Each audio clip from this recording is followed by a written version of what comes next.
Hey everyone, what's going on? It's about that time that I'm finally making another video series, I should say, tracking daily holdings on a options ETF. And this options ETF is called QQQY. And this is a Defiance ETF fund.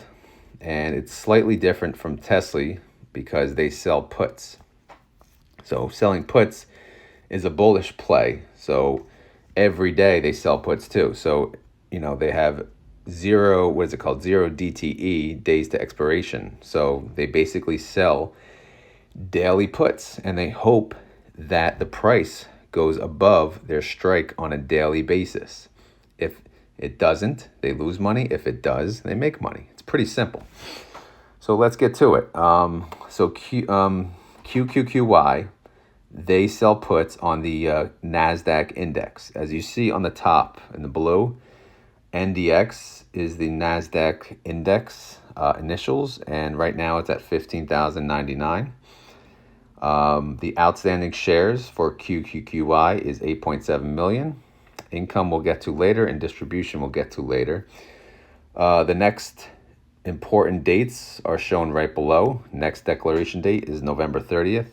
Next X date is December 1st, and next payment date is December 6th. Record date is pointless, but I added it anyway. That's just the date they record it in their books. So right below that, let's go through these columns. So we have expiration date, the ETF price, which is the QQQY price, number of contracts that they sell for each transaction, the open price, which is how much they pay to sell each put, the close price, which is how much they have to pay, if they have to pay to buy to close each put, the strike price for each transaction, the percentage out of the money, which would only be relevant on the current open contract. The sell to open is how much they actually made when they sold the put. The buy to close is, the net that they had to pay to close it. And so obviously if there's a zero, then they paid nothing. It expired worthless on its own. Profit loss is how much they made, which would be the sell to open plus the buy to close, and then running total is, the as at total for the month. Again, I'll track this for the month of November. I'm not going to make daily videos, so I just can't. Again, I don't have the time. I may just make this like a weekly thing, end of week. I'll track it daily. And if I have the time, I'll post a periodic update throughout the week. But if not, maybe it'll just be a weekend thing where I'll go over what happened for the week. And this will be it. It'll just be one tab, and this will be the update. So I may or may not add more information later. So let's go through what happened so far this month. So the first transaction, they sold a put. Again, these are one-day puts, one-day expirations. They sold a put that expired November 1st. ETF price is pretty much irrelevant. I added it. It's irrelevant for the options contracts. I added it so we could see how much it grows or does not grow throughout. So again, back to row 5. They sold 111 contracts. They sold for a 14,460 strike. They got $105 per share, and that's a net credit of $1,165,000.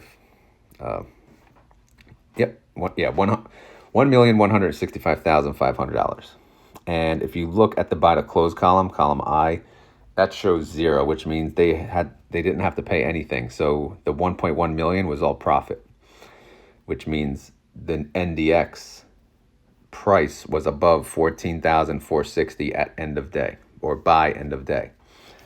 The next day, they sold 106 contracts. This means obviously they had less outstanding shares to play around with, and they got a credit of 8,450 with a strike of 14,710.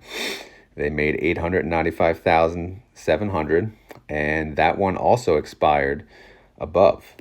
So they sold that put for 14,710. The NDX went above the 14,710, and they didn't have to pay any money to close it out. So all of that premium was profit, win-win. 11.3, which was Friday. 103 contracts. They made 94.50 credit for, each share. So you take, again, 94.50, each contract's 100 shares, 94.50 times 100 times 103 contracts. That's a credit of 973,350. And again, the NDX expired above the strike, which means they did not have to buy to close. The two that are rows 8 and 9, these are two that are open. They sold a put that expires Monday, November 6th. And this one is at 15,125 strike. Well, there's two of them.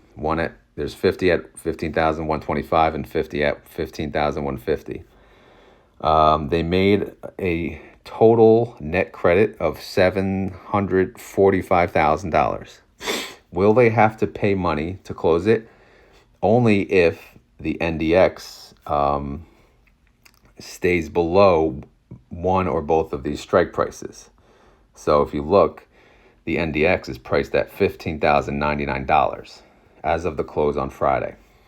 So will it go above both of these? Will it go above 15,150? If it does, let's assume it does, then they'll keep that whole net credit. And if they keep that whole net credit, we'll be sitting at a running total of 3.7 million, which, going back to the top in the blue, the income, that's 3.7 million. Win-win.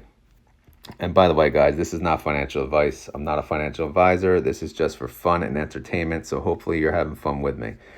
Doing research on QQQY and see what they're doing on a daily basis. So if we take that income and we divide it by 8.7 million shares, we're coming in at 43 cents already for the month. And we're on November 6th. I mean, granted, the market's been pretty good as of late. So we're going to have good weeks like this. We're going to have bad weeks. So we'll see how this plays out. I don't know if they pay through the month or what their cutoff dates are. But for now, I'm just going to play November through the month and assume that'll be what they pay out in December. So we'll see how this goes, guys. Again, quick video. It's the weekend. My son's sleeping, so I'm kind of talking a little low, if you haven't noticed. And, today's Saturday. I'll post this to be launched on Sunday morning, and you guys can let me know. Give me some feedback on this.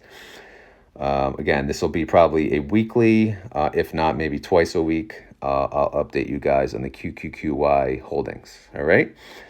As always, I hope you guys enjoy this content. If you did, please leave a like. If you have any comments on this spreadsheet, leave it, down below. Let me know.